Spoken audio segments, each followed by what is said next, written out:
Assalamu alaikum. The lectures have just started. Assalamu alaikum. I'm Afia Shams और आज हमारा third lecture है and I'm just going to send the link with my students and they will be joining me in a while.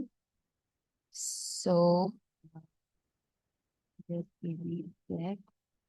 Yeah. The link has been shared and I'm expecting people to join me shortly. And today's lecture's topic will be perfect tense. Last lecture में हमने start के दो tenses किए थे जिसमें indefinite और continuous थे। उसका हमने किया था प्रेजेंट, पास्ट और future. Present indefinite, future past indefinite and future indefinite plus present continuous, past continuous and future continuous. ये टेंसेस हमने किए थे। But if you guys have any question regarding that, you can always reach out to me. Sonia has joined me, so I have just accepted her. Assalamu alaikum, Sonia. How are you?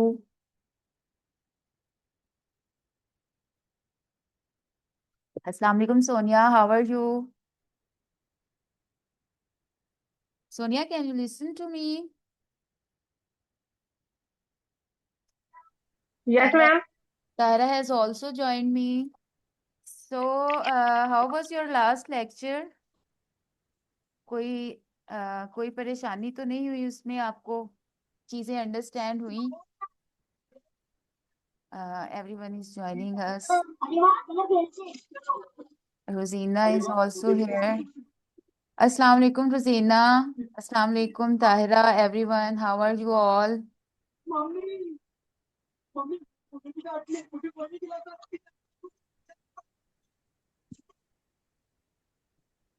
How was your weekend? Mute कर लेते हो आप लोग, बोला करो because this is our language class. बस just try to sit in a quiet place. कोशिश करें कि किसी ऐसी जगह बैठे जहाँ पे शोर ना हो। तो जरा डिस्कशन भी होनी चाहिए इस क्लास में। अभी तक बस तीन लोग आए हैं, नीलो, तायरा एंड रोजीना। सोनिया का दोबारा डिस्कनेक्ट हो गया है, एक दफा वो आई थी फिर आ, इसके अलावा अभी तक किसी ने ज्वाइन नहीं किया। रोजीना प्लीज एक मैसेज छोड़ें कि सब लोग स्टार्ट करें, सब लोग ज्वाइन करें so that without okay further, ma'am, मैं छोड़ देती हूँ एक मैसेज। हाँ, फर्दर डिले मैं टाइम से लेक्चर स्टार्ट करूं बिकॉज जूम में हमारे पास जस्ट 40 मिनट्स होते हैं। तो फिर उसमें हमें मुझे होता है कि मैं मैक्सिमम चीज़ें जो है वो आप लोगों के साथ शेयर करूं। इससे पहले कि हम मज़ीद कुछ पढ़ना स्टार्ट करें, I would like to revise the tenses. ठीक है? हमने जो लास्ट अपनी क्लास में किए थे, जस्ट अ सेकेंड, इसको मैं इस तरफ कर लूँ। और ये टेबल मैंने आप लोगों के साथ शेयर किया था। आप लोगों को सबको याद है क्या इसके बारे में? हेलो, आप लोग? Yes ma'am. हाँ, आप लोग। Yes ma'am. हाँ, अभी तक और कोई नहीं आया, चलें खैर। तो ये, ओ ओ, अनम्यूट, अनम्यूट, म्यूट कर लो खुद। ये किसके बैकग्राउंड में आवाजें हैं? Please mute yourself. Please mute yourself. अगर आप ऐसी जगह पे बैठे हो जहाँ पे शोर है तो फिर it's better to mute yourself. मैं यहाँ से सबको म्यूट, इसलिए मेरे पास ऑप्शन होता है और म्यूट ऑल करने का, but I just keep you unmute on a purpose so that आप लोगों को अगर कुछ डिस्कशन करनी हो, कुछ पूछना हो तो पूछें। एंड आई एनकरेज कि आप लोग बोलें, आप लोग मेरे साथ इंटरेक्ट करें because the more you interact, the more the better your confidence will get। ठीक है? तो दैट्स वाई मैं इसमें आपको म्यूट नहीं करती because this is a language class. Smeena has joined us. I guess Smeena का ये पहला लेक्चर है। अस्सलाम वालेकुम Smeena, how are you? Smeena mute है, we can not listen to Smeena. चलिए, स्मीना के लिए मैं रिवाइज कर देती हूँ। आपने शायद लेक्चर्स की रिकॉर्डिंग तो देखी होगी। हमने लास्ट लेक्चर में जो फर्स्ट लेक्चर था उसमें ओरिएंटेशन की थी। मैंने बस चीज़ों को बताया था सबको कि हम इस सेशन में किस तरह से चीज़ों को लेके चलेंगे, क्या क्या चीज़ें हम कवर करेंगे इन 2 मंथ्स में। आफ्टर दैट एक आप लोगों का टेस्ट हुआ था जो आप सबने ही दिया था, और उसमें आपकी performance was intermediate, not very good not very bad. एक मिडल ग्राउंड्स पे सब लोग स्टैंड कर रहे थे। उसी हिसाब से फिर मैंने आपका कोर्स डिजाइन किया था। और उसके बाद फिर हमने पहले लेक्चर में ये चीजें ये देखा था कि किसी भी लैंग्वेज को, regardless of it being English और उर्दू और एनी अदर लैंग्वेज, जो भी लैंग्वेज, जो लैंग्वेज को सीखने के क्या असूल होते हैं वो आपके पास लेक्चर पड़ा होगा, लेक्चर जो सेकंड था। उसमें मैंने आप लोगों को ये कुछ टिप्स एंड ट्रिक्स दिए थे और कुछ तरीके दिए थे कि क्या किस तरह से लैंग्वेज सीखनी चाहिए, और किस तरह से एक जो बच्चा होता है वो लैंग्वेज सीखता है। और हम भी अगर उस वाली मेथोडोलॉजी को अपनाते हैं तो हमारा जो लैंग्वेज सीखने का जो जर्नी है ये बहुत आसान हो जाएगा। जो नेक्स्ट हमारा लेक्चर था उसके बाद फिर हमने जरा फाउंडेशन देखी, और वो जो लेक्चर था जिसमें मैंने आपको ये बताया था कि how to learn a language, और फिर उसके बाद लैंग्वेज में होता क्या क्या है, स्पेशली स्पीकिंग। क्योंकि जो राइटिंग होती है दैट इज डिफरेंट, उसमें फॉर्मल राइटिंग आ जाती है, इनफॉर्मल आ जाती है, काफी चीजें आ जाती हैं। But as far as speaking is concern, as far as our conversation, daily conversation is concern, कुछ ही चीजें होती हैं जो हमें सीखनी है और जिनका हमें पता होना चाहिए कि ये हमें आती हैं। हमें मेंटली अगर हम इन कुछ 4-5 चीजों को लेके थोड़े से कॉन्फिडेंट होंगे तो फिर हम हमारी हेजिटेशन खत्म हो जाएगी। उसमें मैंने आप लोगों को ये बताया था कि सबसे पहले जो हमारी हमारी जो दिन की रोज की गुफ्तगू है, चाहे वो इंग्लिश में है, चाहे वो उर्दू में है, चाहे वो पंजाबी में है, उसमें कितनी तरह के सेंटेंसेस होते हैं जो हमें आने चाहिए। चलो हम फॉर फॉर स्टार्टिंग पॉइंट हम चले कुछ चीजों को मेमोराइज करके शुरू कर लें, ठीक है। तो सबसे पहले हमारी 70-80% तो बातें जो है वो सवाल और जवाब ही होते हैं। तो आपको पता होना चाहिए कि how to ask a question and how to answer a question. कि जैसे देखिए आप घर में बाहर से आते हो, आप कहते हो हेलो हाउ आर यू, क्या किया सारा दिन, दिन कैसा रहा। आप ड्यूटी पे जाते हो तो भी आपकी जितनी आपकी गुफ्तगू होती है आप नोट करें, उसमें बहुत सारी चीजें क्वेश्चंस होती हैं। तो क्यों ना आप उन क्वेश्चंस को सीखो, ठीक है, समझ के सीखो बट सीखो, और फिर उनको अप्लाई करना शुरू कर दो, आधा मसला वहीं पे हल हो गया। नेक्स्ट फिर और कुछ बातें थी जैसे सजेशंस हो गई, ठीक है, इस तरह की चीजें थी जो उस पूरे लेक्चर में आप देख सकते हो, मैं उस पर बहुत ज्यादा टाइम वेस्ट नहीं करूंगी। तो ये कुछ मैंने आपको टिप्स दी थी। दूसरा मैंने आपको ये बताया था कि just learn like a child, stay chill stay relax. जैसे बच्चे बस ऑब्जर्व करते हैं और कॉपी करते हैं। बच्चों का काम क्या होता है, बच्चों को हम ग्रामर तो नहीं सिखाते। बच्चे क्या करते हैं, बच्चे बड़ों को देखते हैं, उनको इमिटेट करते हैं और उसको बार बार रिपीट करते हैं। आप भी क्या करें, ऑब्जर्व करें। ऑब्जर्वेशन, अब आप एडल्ट हैं, आपका ऑब्जर्वेशन कैसा होगा, आपका ऑब्जर्वेशन होगा रीड गुड मटेरियल, ठीक है, अच्छी चीजें पढ़ें, सुने कुछ मूवीज। मैं भी अभी आपको ना डेली बेसिस पे कुछ मूवीज या कुछ यूट्यूब वीडियोस, सबसे बेहतरीन तरीका है बच्चों के कार्टून देखें। जो इंग्लिश में कार्टून होते हैं ना बच्चों के, स्पेशली बेबी टीवी के, उसमें बहुत स्लो स्लो बोलते हैं और बहुत साफ लैंग्वेज यूज की होती है जो कि इजीली अंडरस्टैंडेबल होती है। तो आप लोग भी अगर वो देखना और उसमें वो क्योंकि बच्चों के लिए होता है, छोटी छोटी चीजें सिखाते हैं, तो हम भी अभी इंग्लिश लर्निंग लैंग्वेज, जो इंग्लिश लैंग्वेज में हम भी अभी बेबी स्टेप्स पे हैं, हम भी अभी बच्चे हैं। तो आप लोग बेबी टीवी देखना शुरू करो। बिलीव मी, आपको एक आधा डेली आप 15-20 मिनट देखना शुरू करें।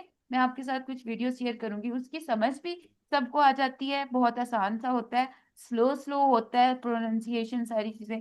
तो आप देखना शुरू करो इस तरह की चीजें, मूवीज या पॉडकास्ट, यूट्यूब वीडियोस, नेटफ्लिक्स के सीजन, अगर आप थोड़ा एडवांस लेवल पे आना चाहते हो वो देखो। और समझ नहीं भी आ रही ना तो उसको जस्ट जस्ट ऑब्जर्व करो, इंटरनलाइज करने की कोशिश करो, क्योंकि आहिस्ता आहिस्ता जब आप उसके साथ आपकी बढ़ती जाएगी ना, आपकी मनुसियत बढ़ती जाएगी, ओवर एंड ओवर अगेन आपके दिमाग में वो बातें, वो आवाजें रजिस्टर होंगी, तो आप उनको समझना आहिस्ता आहिस्ता शुरू कर लोगे। जिस तरह से साथ साथ आप पढ़ते जाओगे, साथ साथ आप सुनते जाओगे तो चीजें जो है वो एक ऑर्गेनिकल ऑर्डर में आपके दिमाग में आएंगी, और फिर वो इस तरह की सीखी हुई चीजों को फिर आप भूलोगे नहीं। मुझे दो लोगों को एंटर कर लेने दें। ठीक है। ठीक हो गया। ये चीजें थी। और शुमाइला का हो गया ज्वाइन। अभी अभी मैंने उसकी रिक्वेस्ट, ठीक है। ये हमने प्रीवियस लेक्चर्स में किया था। फिर उसके बाद इसके बाद अगला स्टेप आता है, because we are adult learners. और उसके बाद जो इस क्लास में सारे लोग हैं, आप लोगों का कोई कोई ना कोई एकेडमिक गोल है। किसी को ओईटी करना है, तो किसी को आईएलटीएस करना है, किसी को पीटी करना है। आप सब लोग इस कोर्स में इसलिए आए हैं कि you have a goal in your future. So for that purpose, for that matter, you not only need to speak fluently, आपको एक फॉर्मल एकेडमिक लेवल की लैंग्वेज भी पता होनी चाहिए। और आपको यू शुड बी 100% श्योर कि व्हाट यू आर स्पीकिंग और what you are writing is absolutely error free. तो उसके लिए फिर ऑब्वियसली हम ग्रामर को, मैं ये हरगिज नहीं कहती कि आप ग्रामर मत सीखें, बट ये कहती हूँ कि उसका इतना प्रेशर ना लें कि आपका लर्निंग का जो प्रोसेस है वो कॉम्प्रोमाइज हो जाए। दैट्स वाई पहले दो लेक्चर्स में हमने जनरली चीजों को डिस्कस किया, एक आम टिप्स एंड ट्रिक्स देखे। फिर हम आ गए ग्रामर बेसिक्स की तरफ, बिकॉज आप लोगों का जो ग्रामर का टेस्ट था उसमें आप लोगों की मिस्टेक्स थी। तो फिर मैंने सोचा कि we should revise the tenses. अब लास्ट ये एक कॉलम है जिसमें आपके पूरे के पूरे टेंसेस जो है ना वो एक ही कॉलम के अंदर दिए हुए हैं। तो टेंसेस जो है ना ये इतने डिफिकल्ट होते नहीं हैं जितने नॉर्मली हमें मतलब हमें लगता है कि हैं। तो इसीलिए ये मैंने एक ही सेंटेंस के जरिए से आपको समझाने की इसमें कोशिश की है।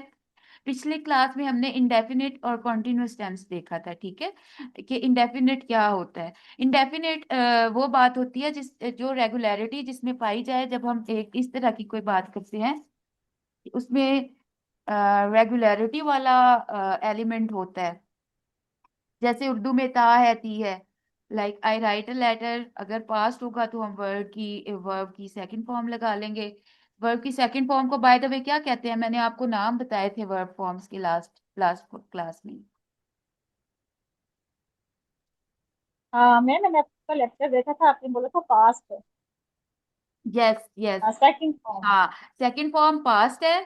थर्ड फॉर्म क्या होती है, वर्ब की थर्ड फॉर्म को क्या कहते हैं, थर्ड फॉर्म को कहते हैं present past past participle. Third form को कहते हैं पास्ट पार्टिसिपल, और जो आईएनजी वाली फॉर्म होती है उसको कहते हैं प्रेजेंट पार्टिसिपल। ये मतलब हम तो अपनी हम क्योंकि नेटिव लैंग्वेज नहीं है हमारी, तो हम याद करने के लिए फर्स्ट सेकंड थर्ड फॉर्म कर देते हैं। एक्चुअली ये होते हैं, ठीक है। Very good Smeena. चलें, तो ये इंडेफिनेट हमने किया था, बस इसको देख लें जरा, रिवाइज कर लें। कंटिन्यूअस, जिसमें कंटिन्यूटी काम जारी होता है, जैसे कि मैं लिख रहा हूँ, मैं लिख रहा था पास्ट होगा, और मैं लिख रहा हूँगा फ्यूचर होगा। बाय द वे ये वाला जो टेंस है ना ये बहुत सबसे कम यूज होता है लैंग्वेज में, ठीक है। ये ही ज्यादा यूज होते हैं शुरू वाले। अब आते हैं परफेक्ट की तरफ। जैसे पिछली क्लास में भी हमने थोड़ा सा डिस्कस इसको किया था।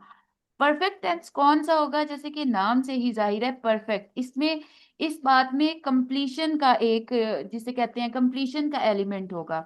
कि यही बात थी कि मैं लिखता हूँ या मैं लिखती हूँ। तो इसको जब आप अभी आप लिख चुके, आप अपना टास्क आपने कंप्लीट कर लिया, और आप उसको बयान करते हो कि मैं लिख चुकी हूँ, या मैं कहती हूँ मैं कॉफी पी चुकी हूँ, ठीक है। या मैं कहती हूँ मैं लेक्चर डिलीवर कर चुकी हूँ। आप कहते हो आपने अभी नमाज पढ़ी, आप मुझे बताते हो कि मैं नमाज पढ़ चुकी हूँ, लेक्चर शुरू कर लो। तो अब ये जो पढ़ चुकी हूँ ये क्या है, आपने एक टास्क को कंप्लीट करके बताया है, ठीक है।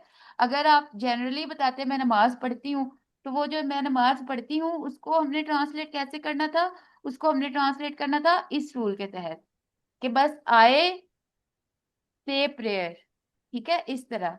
लेकिन अब आपने कहा मैं नमाज पढ़ चुकी हूँ, तो अब हम इसको इंग्लिश में, ये क्योंकि टास्क कंप्लीट हो गया, इंग्लिश में इसको ट्रांसलेट करने का तरीका ये होता है कि इसमें हम हैव या जो सब्जेक्ट होता है ना, जो भी काम कर रहा होता है, ठीक है, जिसमें ज्यादातर नाउन होता है, सब्जेक्ट जैसे आई, ही, जो भी शुरू में होगा, वही या कोई नाम, उसके बाद हम लगाते हैं हैव या हैज। ठीक है, ही शी होगा तो हम हैज लगाएंगे। और अगर हमारे पास होगा, सेकेंड, अगर ही शी होगा, ये मैं, हाँ अब आपको सही, अगर यहाँ पे अगर आई की बजाय ही होता तो हम लगाते हैज, बट ही और शी के, ही शी और नेम होता तो हम हैज लगाते हैं, अदरवाइज बाकी सबके साथ हम हैव लगाते हैं। हैव रिटन, इसमें क्या आएगा, वर्ब की थर्ड फॉर्म आएगी। और इसी को अगर हमने पास्ट बनाना होगा तो ये जो हेल्पिंग वर्ब था इसकी हम पास्ट फॉर्म लगा देंगे, हैड, आई हैड रिटन। अगर यही आपने फ्यूचर बनाना होगा तो आप क्या करोगे, फ्यूचर की क्या, फ्यूचर की क्या होती है, क्या इंडिकेशन है, क्या ऐसा पर्टिकुलर लफ्ज है जो फ्यूचर बयान करने के लिए हम यूज करते हैं इंग्लिश में। कौन सा हेल्पिंग वर्ब है जो फ्यूचर के लिए हम यूज करते हैं जब हमने कोई फ्यूचर की बात करनी होगी। कोई बताना पसंद करेगा, चैट में लिख के बता दें या फिर बोल के बता दें। Ma'am will shall. Yes, will shall आ गया तो दैट मीन्स कि फ्यूचर की बात हो रही है। तो अगर आप इस तरह करते हैं, मैं लिख चुका हूंगा, अब अगेन ये वाला जो है ना, ये भी बहुत कम यूज होता है। पिछले दिनों मेरी नजर से गुजरी थी एक ईमेल जो कि रिसीव हुई थी मेरी बहन को ब्रिटिश एम्बेसी की तरफ से। उसमें ये टेंस यूज किया हुआ था उन्होंने। वो भी उन्होंने इसलिए किया हुआ था कि by the time you shall have received this email, उसके बाद हम ये करेंगे कि मतलब ऐसे ऐसे होगा। और we hope by that time you shall have received this email. तो ये भी बहुत लीस्ट यूज होता है, बट हमें पता होना चाहिए। अगर हमें यूज करना हो तो हमें आना चाहिए। ठीक है, लिख चुका होगा मतलब फ्यूचर में कोई, आप कहते हो कि कल इस टाइम तक, मैं कहती हूँ कल 7 बजे, कल 8 बजे मैं लेक्चर डिलीवर कर चुकी होंगी या मैं अपना काम खत्म कर चुकी होंगी। तो इस तरह से अगला है परफेक्ट कंटिन्यूअस। ये सेम परफेक्ट की तरह होता है, लेकिन इसमें और परफेक्ट में फर्क ये होता है कि परफेक्ट में हम सिर्फ ये बताते हैं कि द टास्क इज डन, मतलब इस तरह की बात होती है जिसमें कोई टास्क कंप्लीट हो चुका होता है। जैसे आप, मैं कहती हूँ मैं नमाज पढ़ चुकी हूँ, या मैं नमाज पढ़ चुकी थी, या मैं नमाज पढ़ चुकी होंगी। तो ये क्या होगा, ये परफेक्ट होगा। लेकिन इसमें अगर मैं टाइम लगा देती हूँ, इसमें अगर मैं टाइम लगा देती हूँ तो फिर ये टेंस बदल जाता है, ये परफेक्ट कंटिन्यूअस। एक तो टाइम आ जाता है, और दूसरा फिर ये लिखता रहा हूं इस तरह करके। ठीक है, तो मैं खत लिखता रहा हूं आए है, और इसको इंग्लिश में ट्रांसलेट करने का तरीका ये होता है कि आप एक तो हैव के साथ बिन लगाते हो, बाकी ये सेम ऊपर वाले की तरह होता है। हैव के साथ बिन लगाते हो और वर्ब की आप आईएनजी वाली फॉर्म लगाते हो, क्योंकि ये परफेक्ट भी है और इसमें कॉन्टिन्यूटी भी है। ठीक है, परफेक्ट ये कि आई हैव बीन राइटिंग, मैं लिखता रहा हूं, लिखता रहा हूं मतलब पास्ट में। जैसे आप कहते हैं कि मैं ड्राइव करता रहा हूं, मैं कहती हूँ कि मैं पढ़ाती रही हूँ। ठीक है, अब अगर सिर्फ कंटिन्यूअस होता तो मैं कहती कि मैं पढ़ा रही हूँ। लेकिन जब आपने इसी चीज को इस तरह, मैं पढ़ाती रही हूँ, अब आप कहते हो कि अगर आप में से कोई मेडिकल वार्ड में काम करता है तो आप कहते हो मैं मेडिकल वार्ड में काम करती रही हूँ। और इसके साथ आगे हम टाइम भी लगाएंगे, उसका मैं आपको तरीका बताऊं। मैं काम करती रही थी, अब इसको ट्रांसलेट हमने कैसे करना है, हैव बीन और उसके साथ वर्ब की आईएनजी वाली फॉर्म। ठीक है, और इसके साथ ना ये वाला जो परफेक्ट कंटिन्यूअस टेंस है, आम तौर पे क्योंकि लिखता रहा हूं, देखिए इनकम्प्लीट लगता है, कब से लिखती रही हूँ। ठीक है, या कब से पढ़ाती रही हूँ, या आप कहते हो मैं मेडिकल वार्ड में काम करती रही हूँ बहुत अरसा, कितना अरसा काम करती रही हो या कब से काम करती रही हो, ये बात इनकम्प्लीट लग रही है ना, आप इसमें टाइम भी बताओगे। इसमें मोस्टली, मोस्टली क्या, हमेशा इसमें टाइम होता है। तो टाइम के साथ हम सिंस या फॉर का इस्तेमाल करते हैं। अब अगली बात आप नोट कर लें, सिंस कब लगाना है। अब अगर यही होता कि writing I have been writing, मैं कहती कि मैं सुबह से लिख रही हूँ, सुबह से लिखती रही हूँ। ठीक है, या मैं शाम से लिखती रही हूँ, या मैं सालों से लिखती रही हूँ। तो मैं यहाँ लगाती I have been writing since morning, since evening, since years. साल भी एक तुक्का ही है ना, कोई स्पेसिफिक नहीं मैंने बताया कितने साल। और अगर मैं कहती कि एक फिक्स ड्यूरेशन बताती हूँ आपको, कि 2 घंटों से लिखती रही हूँ, I have been writing for 2 hours. अगर मैं कहती हूँ कि मैं कहती हूँ कि जैसे 10 दिन से कोई काम करती रही हूँ, मैं 10 दिन से रोजे रखती रही हूँ, I have been fasting for 10 years। अब यहाँ पे की टेक अवे क्या है कि अगर आपके पास पॉइंट ऑफ टाइम आता है और आपका टेंस है परफेक्ट कंटिन्यूअस, जिसमें एक कंटिन्यूटी है इन अ वे के टास्क कंप्लीट करते रहे हो आप। ठीक है, कर नहीं रहे, करते रहे हो, पास्ट से इसका ताल्लुक है, ये आप टास्क करते रहे हो। आप कहते, जैसे मैं कहती हूँ मैं 10 साल से ड्राइविंग कर रही हूँ, I have been driving for 10 years। ठीक है, I have been working in a hospital for 5 years। I have been teaching for 2 years। और अगर यही मैं कहती हूँ कि मैं सुबह से इंतजार कर रही हूँ, अगर आपने कहना हो ये, अब आप बेशक लिख लो क्योंकि ये तो आपकी स्पीकिंग में भी आएगा कि मैं इतनी देर से इंतजार कर रही हूँ, क्या हो गया है, आई क्यों नहीं। I have been waiting for 2 hours। ठीक है, या अगर आपने कहना हो कि मैं सुबह से इंतजार कर रही हूँ, I have been waiting since morning. समझ आया है ना। आप ये वाला जो है ना, ये भी बहुत ज्यादा आप इस्तेमाल करोगे। ठीक है, ये क्योंकि mostly I have been waiting, आप कहते हो कि हम यहाँ 10 साल से रह रहे हैं, रहते रहे भी हैं और रह रहे हैं भी सेम ही होगा। ठीक है, आप कहते हो हम यहाँ 10 साल से रह रहे हैं, we have been living here for 10 years। ठीक है, अब देखिए परफेक्ट, परफेक्ट पास्ट। अब एक और आपको मैं दिखाती हूँ हेल्पिंग वर्ब का कॉलम, सॉरी वो पीछे था, पिक्चर थी। एक सेकंड, ये जस्ट गिव मी सेकंड। पिछला कॉलम आपने कर लिया होगा ना, वैसे आप लोगों के पास है, कॉपी ना भी किया हो तो गुजारा आपका हो सकता है, आप वहां से देख सकते हो उसको। अब आपके पास ना एक ये और है, इसको आप गौर से देखो। ये है हेल्पिंग वर्ब्स। ठीक है, मैं साइमल्टेनियसली आपको पिछला भी दिखाती रहूंगी और साथ साथ हम इसको भी जरा डिस्कस करते रहेंगे। अब कौन कौन से हेल्पिंग वर्ब हम यूज करते हैं। अपेरेंटली, अपेरेंटली जो हमारे पास है ना, इंडेफिनेट टेंस। 1 सेकेंड, ये मैं पिछली पिक्चर पे जाना चाह रही हूँ एक्चुअली।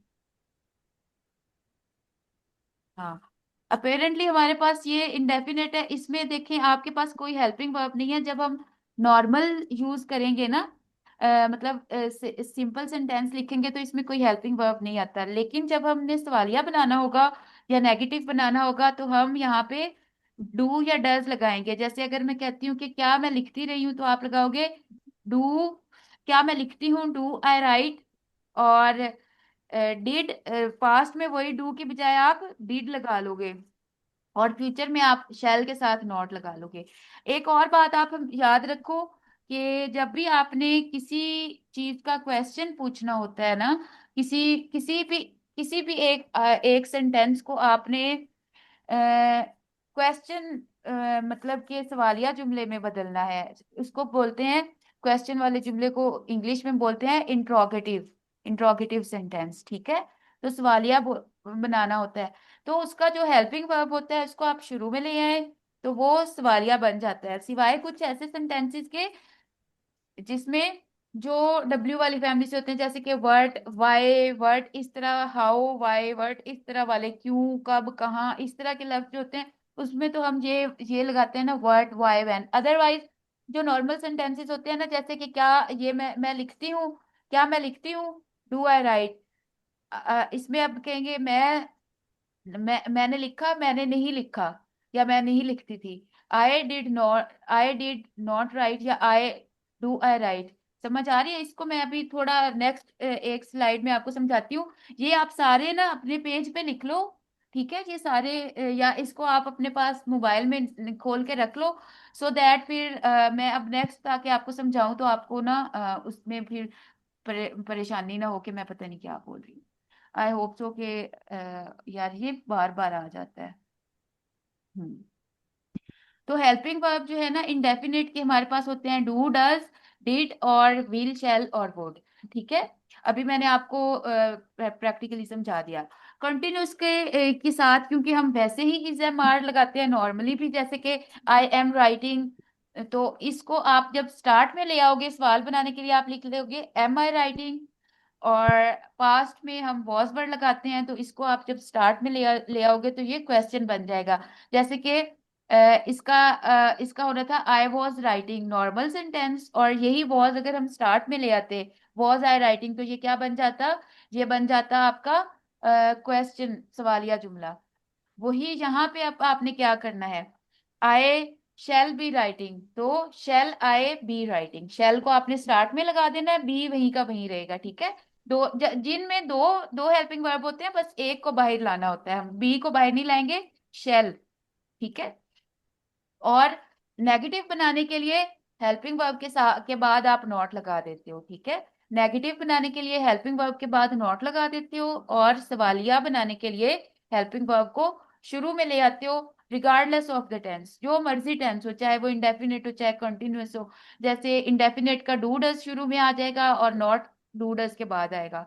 कंटिन्यूअस का is am are was were या शेल शुरू में आ जाएगा, और अगर हमने नेगेटिव बनाना होगा तो इनके बाद नॉट आ जाएगा। इसी तरह परफेक्ट का हैव शुरू में आ जाएगा, जैसे सवालिया बनाने के लिए, और नेगेटिव बनाने के लिए इसके बाद हम नॉट लगा देंगे। जैसे कि आई हैव रिटन, तो इसको हम कर लेंगे हैव आई रिटन। यहाँ पे था आई हैड रिटन, तो इसको हम कर लेंगे हैड आई रिटन। ये सवाल बन जाएंगे। और इसको अगर हमने नेगेटिव बनाना होगा तो हैव या हैड के बाद हम नॉट लगा देंगे, तो हमारा काम पूरा हो जाएगा। उसके बाद परफेक्ट कॉन्टिन्यूअस है ही हैज, जैसे हैज बीन है ना, तो हैज को has he been writing since morning. ठीक है? इस तरह हैज शुरू में आ जाएगा, बीन अपनी जगह पे रहेगा। Has he been writing since morning, ये सवालिया बन जाएगा कि क्या वो सुबह से लिख रहा है? वो सुबह से नहीं लिख रहा। He has not been writing since morning. Same हमारा इधर होगा, हैज वाला ट्रीटमेंट हम हैड को दे देंगे पास्ट में, और इधर हम शैल को शुरू में ले आएंगे। I shall have been writing, shall I have been writing, shall शुरू में आ जाएगा, हैव बीन अपनी जगह पे रहेगा। ठीक है? और सेम समझ आ गई? कोई क्वेश्चन तो नहीं है? अब मैं आपको स्लाइड्स दिखा देती हूँ। जो हमारे टेंसेज है ना रेगुलर टेंसेज, वो एक तरह से हमने गो थ्रू कर लिए हैं। अब आपको ये स्लाइड नजर आ रही है या नहीं? स्लाइड की स्क्रीन मैंने की है, वो आपके साथ शेयर हो रही है या नहीं? जी मैम, नजर आ रही है। चलें, गुड हो गया। हाँ चलें, ये ऑटोमेटिक ही हो गई है, गुड हो गया। मैं दोबारा इसको कर देती हूँ। चलो जी। हाँ। अब अब आप देखें ये भी, मैं पता है क्यों सारे टेंसेस को एक ही बॉक्स में आपको दिखा रही हूँ, ताकि आपका ना ये फोबिया उतरे और आपको समझ आए कि एक्चुअली एक्चुअली ये क्या होता है। ये हमें जिस तरह से उर्दू में मैं कह रही हूँ ना कि मैं लिखती हूँ, मैं लिख रही हूँ, मैं लिखती थी, ये ऐसी ही तरतीबें हैं इंग्लिश में। आपको इनकी एज इट इज ट्रांसलेशन आप करो, आप अपने दिमाग में इनको इंटरप्रेट करो, ताकि ये चीजें जो है ना ये डायरेक्ट ही रजिस्टर हो जाए, आपको ये ग्रामर की निटी ग्रिटी में पढ़ना ही ना पड़े। समझ आ रहा है ना? कि एक दफा आप उर्दू में बनाओ, फिर आप दिमाग में ट्रांसलेट करो, फिर आप उसके बाद बोलो या लिखो। उसकी बजाय इन चीजों को इस तरह से आप देखोगे तो कंपैरिजन में, तो आप आपके लिए अंडरस्टैंडिंग जो है ना वो इजी हो जाएगी, और आपको पता लगेगा कि this is not that big a deal, जितनी हमें मुश्किल मतलब जितना हमें शायद लगता था कि ये क्या ही चीजें होती हैं। ठीक है? अब हम फिर एक वो था लिखने वाला, ये एक क्लासिकल सेंटेंस है स्कूल जाने वाला। ये बचपन से मेरे अब्बू तो मुझे इसी सेंटेंस से समझाते थे टेंस बचपन से।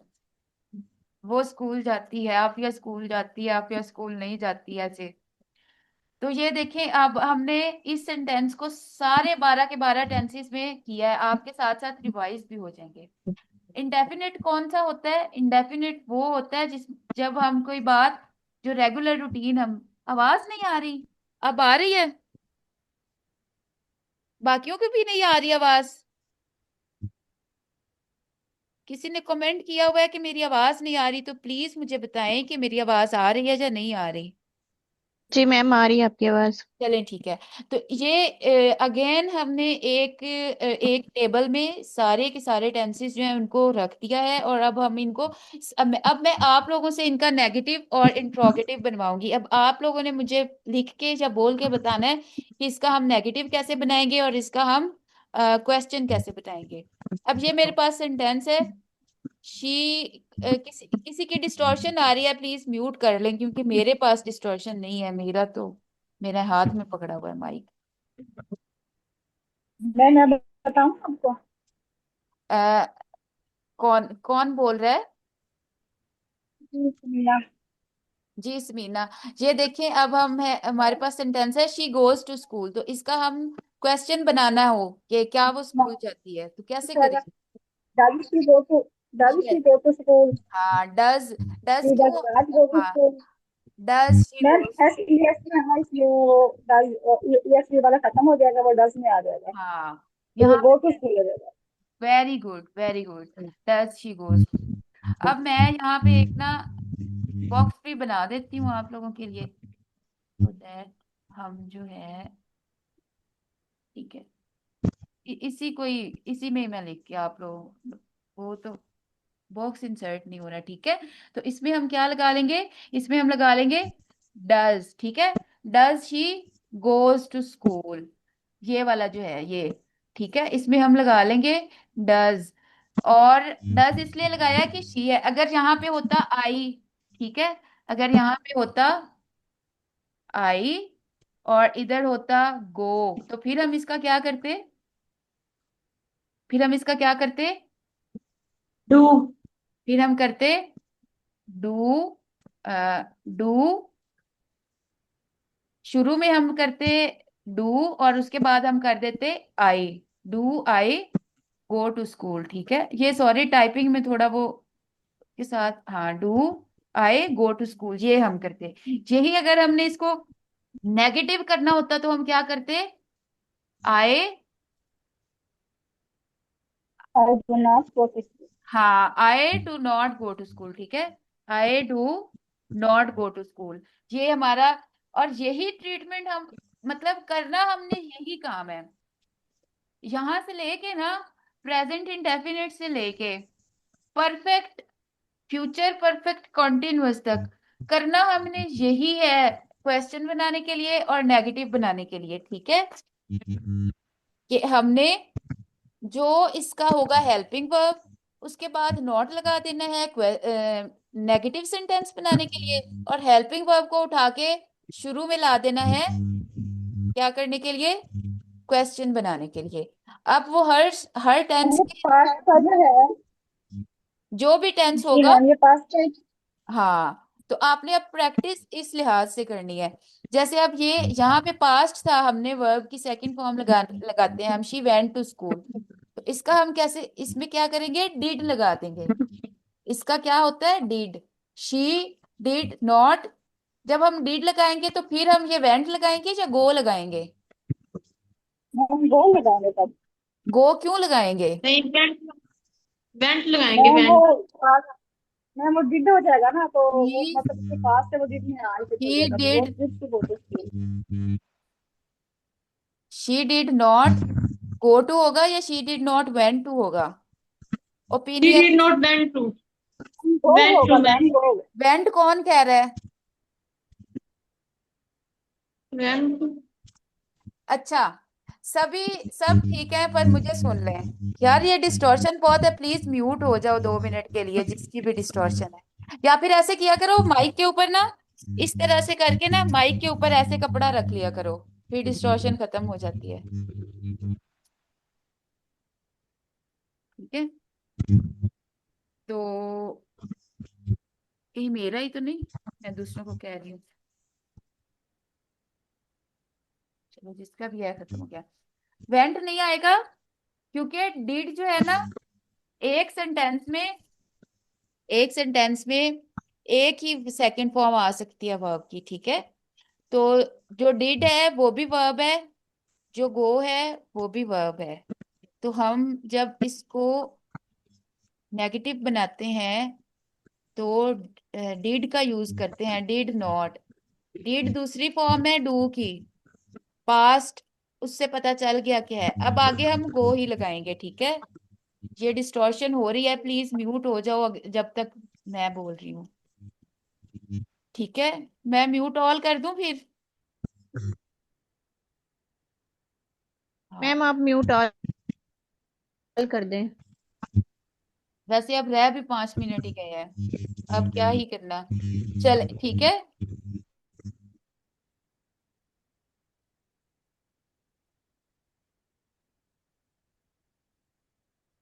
ये है, यहाँ पे हमने, ये मेरा माइक तो नहीं डिस्टॉर्ट, मेरी आवाज ऐसे आ रही है आप लोगों को? मुझे लगता है ये भी ना फैन ऑन है, ये कर रहा था। अब सही आवाज आ रही है? अगर इस तरह आ रही है तो ऐसे पढ़ा लेती हूँ। आ रही है आवाज? क्योंकि ठीक है, लैपटॉप, वो मैम ठीक है बाबा। हाँ चलें, बस अब थोड़ा ही टाइम लग गया, ठीक है। तो यहाँ पे वेंट नहीं आएगा, यहाँ पे वर्ब की फर्स्ट फॉर्म आएगी। डिड जब लगा लिया तो वर्ब की फर्स्ट फॉर्म आएगी। आगे फिर शी विल के साथ हम लगा लेंगे नॉट, ठीक है। इसके साथ नॉट लगाएंगे। और अगर ये हमने बनाना होता ना क्वेश्चन, तो हम लिख देते कि क्या वो स्कूल जाएगी। विल, विल शुरू में लाके विल शी, ठीक है, विल शी। और अगर हमने इसको नेगेटिव बनाना होता तो विल के बाद नॉट लगा देते। इसी तरह सेम ऐसे है, she is going to school, she is के साथ हम अगर नॉट लगा देंगे तो ये नेगेटिव बन जाएगा, ठीक है। और अगर हम यही जो है इसका इज जो है ये स्टार्ट में ले आएंगे तो ये क्या बन जाएगा हमारा, क्वेश्चन बन जाएगा, ठीक है। Is is she going to school, ये हमारा क्वेश्चन बन गया। अब अब वही ऊपर वाला रूल नीचे अप्लाई होगा। ये पास्ट है ना, तो was, she was not going to school, was she going to school, ठीक है। इसमें बस सिंपल यही चेंजेस आनी है।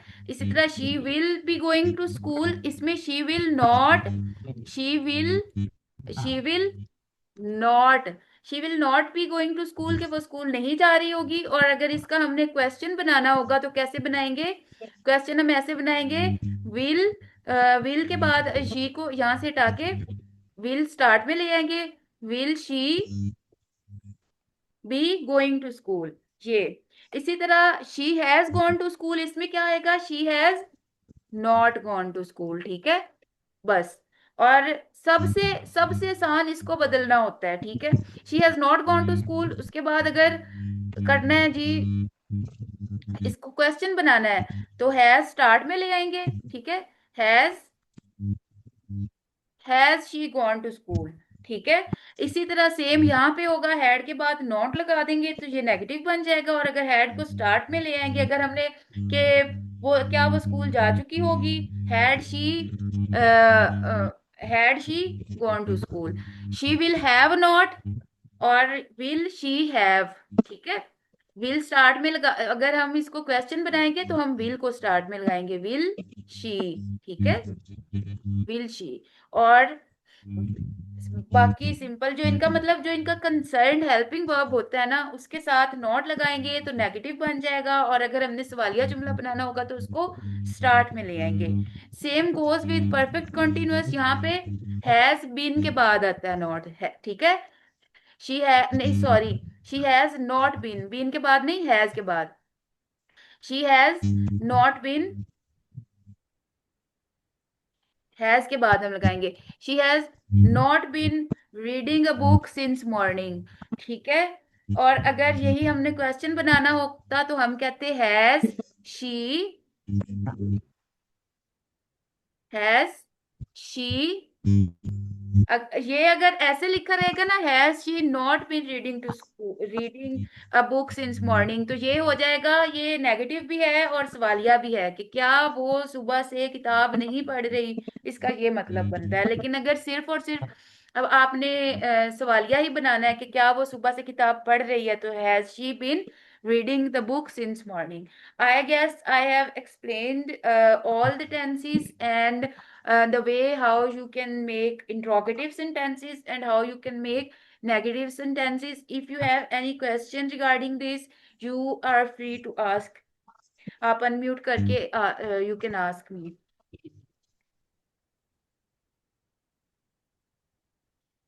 कोई क्वेश्चंस हैं तो आप लोग पूछ सकते हैं, और अगर आपने कुछ डिस्कस करना है तो भी I am always open to words discussions. मैंने हैंड फ्री दोबारा लगी है so that I can listen to you carefully. Laptop की आवाज इतनी ज्यादा नहीं होती, मुझे लगता है मैंने म्यूट। मैम बस इनकी प्रैक्टिस करवाइएगा, प्रैक्टिस से थोड़ा मतलब जी। जो है ना हेजिटेशन खत्म हो जाएगा। सेंटेंसेस की आप प्रैक्टिस करवाइएगा मैम बार बार, फिर इतना फिर वो थोड़ा सा अच्छे से आ जाएंगे। अच्छा, इंशाल्लाह ताला बिल्कुल। I will send you practice exercises, ठीक है। I think this is me, ये कोई और नहीं है, ये मैं, मेरी ही हैंड फ्री है जो डिस्टॉर्शन क्रिएट कर रही है। और मैं अब अगर उठ के फैन बंद करती हूँ ना तो that will take time, switch बहुत दूर है।